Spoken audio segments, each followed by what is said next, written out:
Hey guys, now Tesla allows you to customize your lock sound. This is done through the boombox. So what you do is go to the toy box, right? This will open up your boombox here in the first screen, and then you will see the lock sound. Turn it on, and this is a list of preset sounds that you can use. Okay, you can use it fart.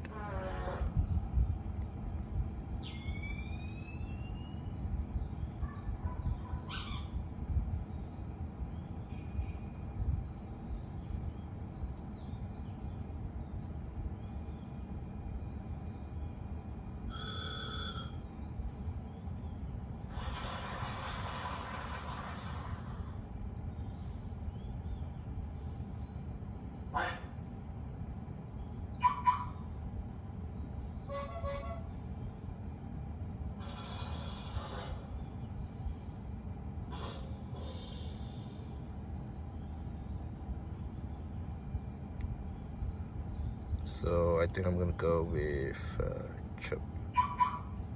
That's all.